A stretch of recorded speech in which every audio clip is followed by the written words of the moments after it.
Curiosity has been often referred to as closing a knowledge gap. And this goes back to Berline's work, goes back to a lot of work being done by Littman and his colleagues presently, who distinguish between two forms of curiosity: interest, epistemic curiosity, and knowledge gap curiosity. Deprivation, they call it.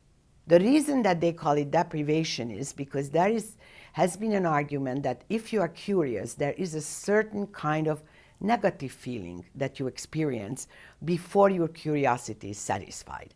And once you have this answer, you feel a relief and a positive feeling comes over you.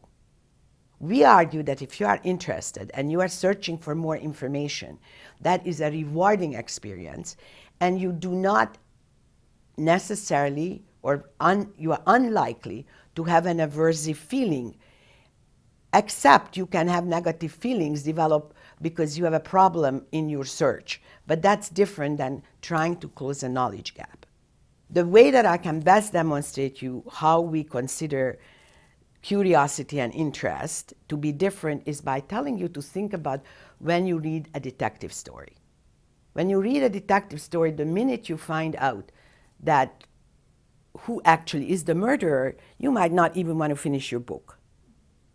And compare that to reading, let's say, Harry Potter or some really well-constructed book that you're not simply trying to find out a knowledge gap. You are interested in many of the characters, you are interested in the ideas, you are interested in the relationships, and you will keep on reading that book. Not only is the length of time different and the aversion different, but there are also, the purpose is different. Like when you are interested, you are searching for a lot of information, not just a specific information to close the knowledge gap.